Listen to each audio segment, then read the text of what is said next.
All right, hi everyone, welcome back. For everyone who's here Thursday, hi to everyone who couldn't make it on Thursday. We posted our awesome staff video if you missed it, bus karaoke, which was great, in the email we sent out, so hopefully you got to see that.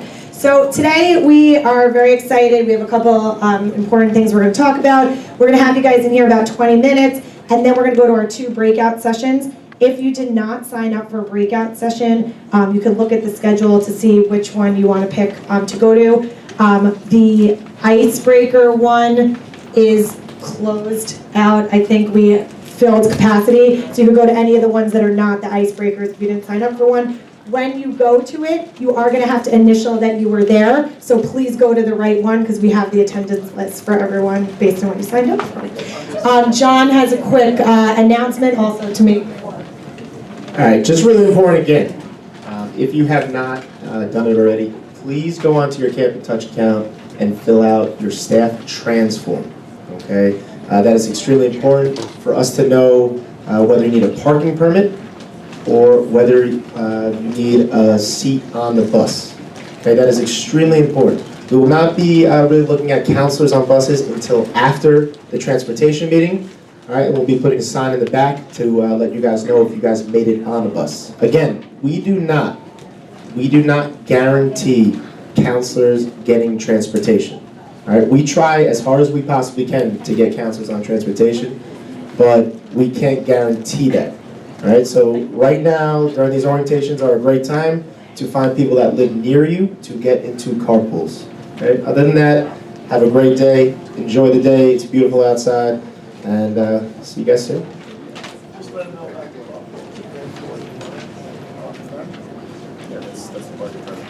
Yeah, guys, if you do set up a carpool and you give it to John, if you have 4 total in your car or more, you can get a spot in the back of East Rockaway High School, all right? Adults especially who are bringing kids, it would be very helpful if you have counselors that live near you to please help them out also. We do know that, and a lot of kids from Baldwin came in recently this week, and they said, "Where do you park?" And I said, "Well, you can get, parking behind the East Rockaway High School."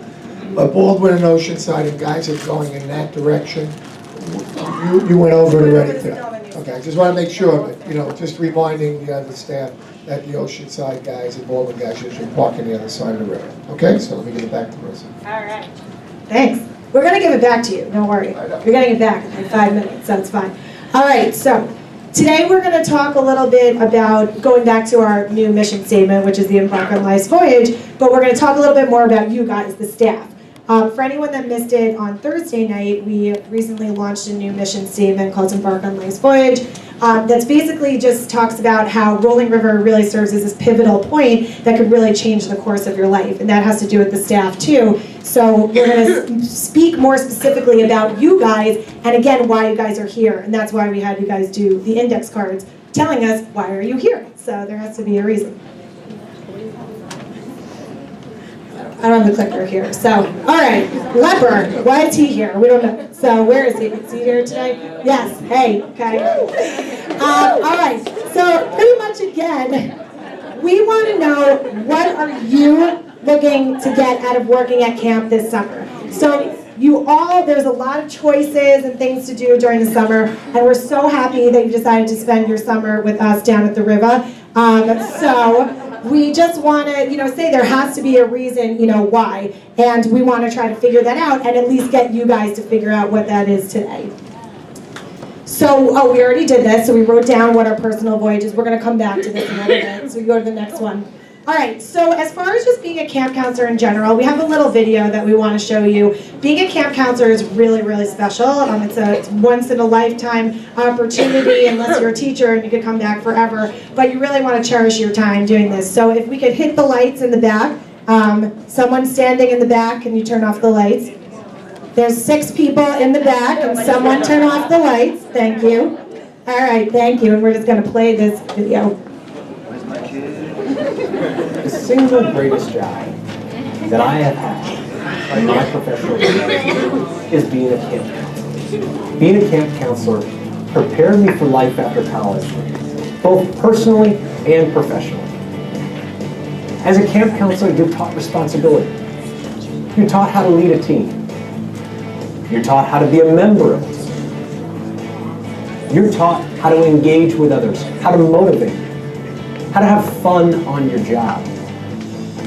You're also taught about how to work for a mission, how to advance a cause, how to negotiate. The learning that you can achieve as a camp counselor is integral to our success later in life. It has been for me, and I know it's been for countless other individuals that have experienced life as a camp counselor. If you're looking for a job that can guide you for years to come, that you can build off of, consider being a camp counselor next summer. For those of you who have taken on that role, congratulations. You'll use those skills for the rest of your life.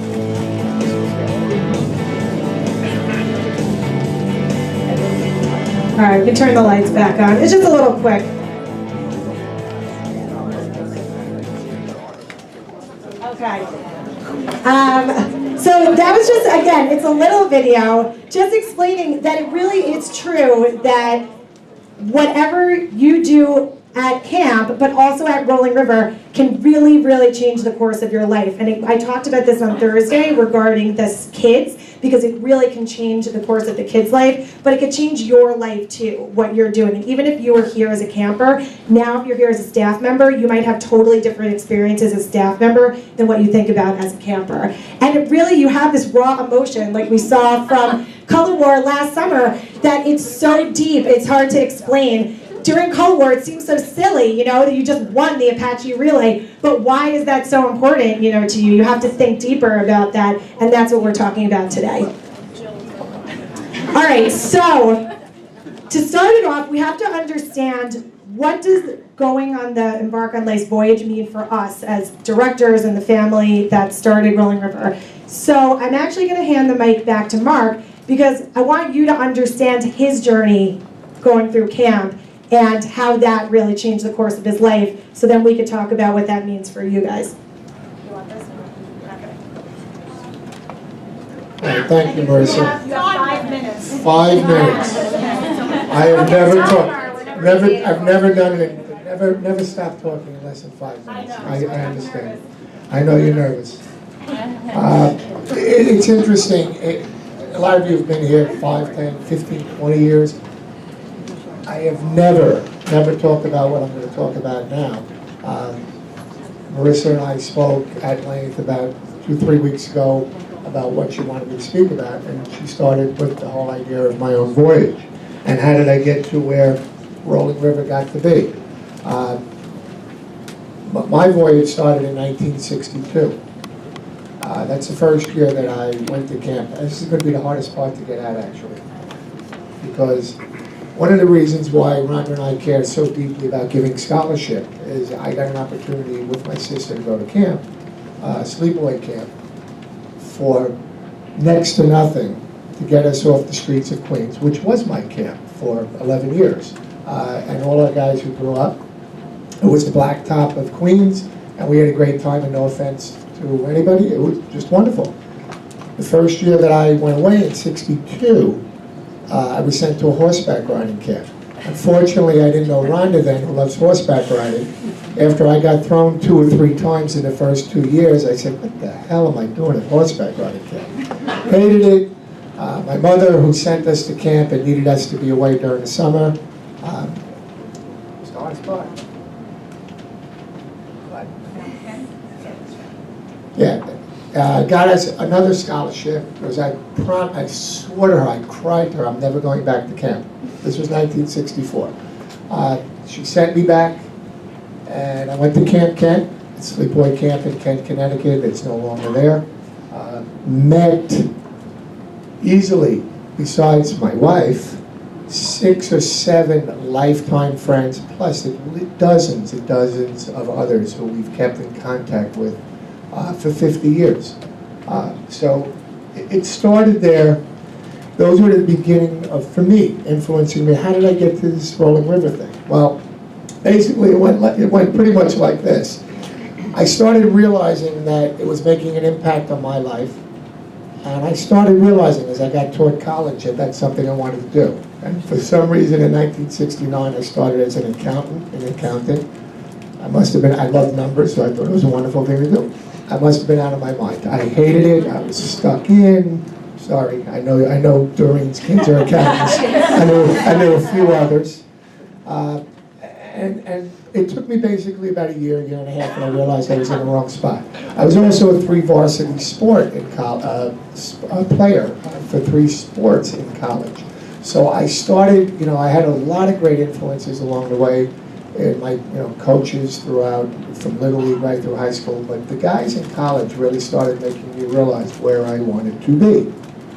So in '70 I switched. I went into teaching phys ed, and basically that's where I just started getting that. And I was going to camp every year, and it was just something that I loved. I couldn't wait to get back. So we're now in 1974, and I graduated with my student teaching at Cardozo High School in Queens. There were approximately 240 kids in my class with maybe 3 teachers. I said, what am I, out of my mind? Why am I doing this? But everything kept coming back to me wanting to be away during the summers. As interesting as it sounds, after I graduated, long story short, I caught a break. Amazing as it sounds, it was through a camp, a kid that I had at camp, his father, got me a tryout with the Yankees. Lo and behold, I stuck, I made it, signed a contract with the Yankees, and I went to Johnson City, Tennessee. After driving the buses for hours and hours, and the bugs and the whatever, and I said, you know what, it was always my #1 dream. Actually, it was my mother's #1 dream too, except she wanted me to be a Met because she was a Dodger fan. So she started liking the Yankees at that point. But believe it or not, about 2 or 3 months later, I got an offer for a scholarship at TC Columbia, and I gave up the Yankees, which to this day, I was playing with a lot of guys who made it. So, you look back, and it was a dream I had when I was a kid, but I decided that it's not where I wanted to be. And my mother almost killed me, right? It was close. I didn't know you. You didn't know, but she told me many times. She told me many times she almost killed me. So anyway, I got to TC, I got to college, and again, how did my impact, who did I meet that made changes in my life? Well, I had an amazing professor, Bill Anderson, at Teachers College in the year that I went there, and again, had the kind of impact on me that when every one of my friends from Camp Kent and other places were all going to law school, I decided to go for a doctorate in 1978, and they were all getting their law degrees. I said, no, you know what? I'm going to be happy. I may not make as much money as you, but I'm going to be happy because every summer I'm going to go to camp. Except in 1976, after I met Rhonda, who decided she was going to take a course in Stanford, and like an idiot, I didn't go back to camp because I said, I'm going to follow her out to California and surprise her. And I really did. I went out with a friend of mine. We actually started in Monterey. We were putzing around out in California somewhere. And we found out where Rhonda went to when we called on the phone, because in those days you didn't have cell phones or anything. You had to go to the phone booth. So we found out the phone booth that Rhonda was going to go to when I would normally call. And I was standing there with my friend as she came down with her curlers and a bathrobe and whatever at about 9 in the morning. And as much as I had a great time with Rhonda and my friends in California, you know what I missed the most? It was the 1 year that I wasn't at camp. The entire, we're talking since 1962. So at that point, like I said, I started realizing that it had such a profound effect on me. It kept luring me back. And every time I thought I would kind of move away from it, I kept coming back to it. Now, a lot of the guys who I know who've been here for a lot of years, many of you started and were not going to be teachers. And I remember many of them through the years, Ronnie and I have been talking to these guys for years, and they came into camp and said, you know what, I want my summers off because I want to keep coming back. And we're blessed. I mean, we have people that even come back when their kids are all grown up and they leave and they're on in college or get a real job. Where's Marcia? I just hugged Marcia the other night. I don't know. You hear Marcia? I gave Marcia a hug and I said, Marcia, Daddy's not going to be here. You know, but I did tell you she can come back in the middle of the summer if she wants. But again, the point being, when you take a job, whether it's here or you take a job any other place, you want to get something out of that job, and you want to start figuring out where you want to be in life. And whether you do 1 year here, or you do 6 years here, or you do 20 years here, or you stay forever. You got to take a situation like this and an experience like this and try to get something out of it. So when Marissa talked to me about what I should talk about, how many minutes? Am I close? I'm already up to 1978. What are you worried about? I only have 2 lines left. Don't worry, I learned how to make it short. Marissa always beats me over the head when I'm too long. All right. Anyway, so bottom line is, at the end of, basically after I finished the PhD, Rhonda and I together talked, and my dream became to buy a camp. And we spent, 4 or 5 unsuccessful attempts from about 1983. We in fact tried to buy Camp Kent. My mentor, Dave Polanski, who has since passed away, he always convinced us camping was a bad business to go into. I said, Dave, I got triple strollers all around my house. There's going to be a lot of kids being born. It's the new baby boom in 1984, 85. So bottom line is, no luck. But what did I learn from that? Don't give up, perseverance. And finally, in 1992, I was standing on the third base line coaching a great baseball team at Hewlett High School, and it absolutely killed me as I got I'm literally, it was about the 4th or 5th inning, and my partner comes over, and I figured he's going to yell at me. This kid was on my team. He's going to get Brian in, because he's always telling me what to do. I said, Lou, get the hell out of here. We have coaching again. All right, he came over, and he whispers in my ear, it's a done deal, we have the camp. So in May of '92, that's how Rolling River started. And really the rest is history. And I've said it thousands of times in 25 years. It's no different. You're only as good as the team around you. And whether it's a team of supervisors and administrators and the guys who've been with us for 25 years, a lot of you heard that the other night, and many who've been 10, 15, and 20, but it's the guys in the trenches that Marissa's talked about. So she wanted it to be very meaningful for you. So, one of the reasons why she gave out the cards is we want to engage a few people. And again, we know the number one reason you're here. Ronnie and I both know this. The number one reason is you're here to make money. Right, Ronnie? Right. What do they make? About $1.50 an hour? Is that much? That's Jenna, because Jenna's been here 20 years. I'm talking. But we wanted to find out, did you really give thought? So that's why Marissa handed out the cards. And by the way, if you do want to jump in, and if there's another profound reason why you did it, I'm sorry, if there's another reason why you came to camp, whether it's your first year, and what you expect to get out of year 1, or it's your 20 plus year, right? I think I gave you lunch last year, right? So it's 20 plus. Okay. So I'm going to give it back to Marissa. We're going to work together now, right? You went through the cards. I thank you for indulging me and giving me one time in 25 years.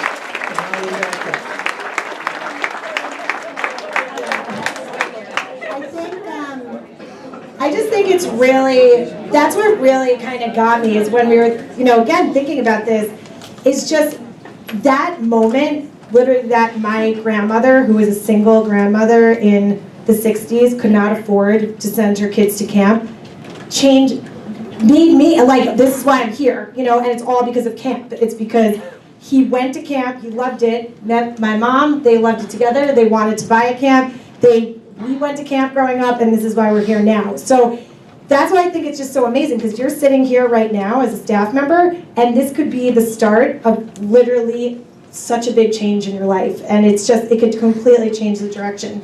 So just to summarize really what he said is, again, what do you want to be when you grow up? Just because you have an idea of what you think you want to do now, this summer could change what that direction is just based on the people that you meet and what you learn how to do. So you could be like Adam and dress up like, right, Adam? All right, so and again, really the question is right now, and this is what we're going to talk about today, is how can we help you get there on that voyage, whether it's meeting new people or finding someone. And today, because we're doing the breakout sessions, it kind of helps you a little bit because you can choose your path. So this is almost like a little sample of being able to choose your voyage. So you can kind of customize what you want to learn today at orientation. And really at the end of the day, it's my daughter, Zoe, understand what makes you happy. Again, what makes him happy, what I think, at least, and what I see, is hanging out with my daughter. So that's why I send her there every weekend, pretty much, to hang out with them. So, yes, great. Exactly. For me, whatever. But it's really, for this summer, that's what you have to look at. What is going to make you happy this summer? Are you going to be happy playing sports? Are you happy meeting other people? Are you happy traveling and doing different things? So think about that. What makes you happy? Just because someone says, like he said, I had the same thing with my friends from college. All of them are lawyers, I swear to God. I have all lawyers, one doctor. They're living in like the sickest apartments in New York City, everything is crazy. And for me, again, I tried something a little different to see, but at the end of the day, camp made me happy. It was not even a question. When I quit my job working at an ad agency in the city, it was hard, I had to think about it a lot, but I have not turned back in 1 second. And when I tell people what I do for a full-time job is literally work at a camp, people are like, that's a job? Like, that's what you do? And I'm like, yes, it's amazing. So, it's not always about what other people think. If you're happy being around kids or you're happy doing whatever, this could be a place that you can figure that out. So, all right, so just really quickly, and then we're going to pretty much finish up, is what are some of the voyages, again, that you're going to get this summer as a staff member? Obtaining skills, networking, building relationships, and it might even be decompressing. You might have had a really bad year because it's been really stressful at work or dealing with your friends. This is a place you can maybe make new friends or just go away from what you've been doing at work and kind of just decompress and disconnect and just be a different person when you're here. So. And again, like we said before, the voyage you choose can change. So you might start off, this summer being like, okay, I'm going to college and I'm going to be a business major, and it might change to be a teacher. You might realize that. So, again, that's okay if your voyage changes throughout the summer. All right, so our personal voyages, in interest of time, I'm thinking maybe we could look at them at the next orientation so I could read through them a little bit. So we're going to take them and we're going to look through them and pick out some different ones. But if your voyage changes, is that one, Marla? I just said give it. Okay. If you could give me a new index card. So after today, it might be something a little bit different. All right. So in that, again, we really hope that you get a lot out of working at camp this summer. We hope that it changes your life like it has changed the life of our family. And we're going to break up into our breakout sessions.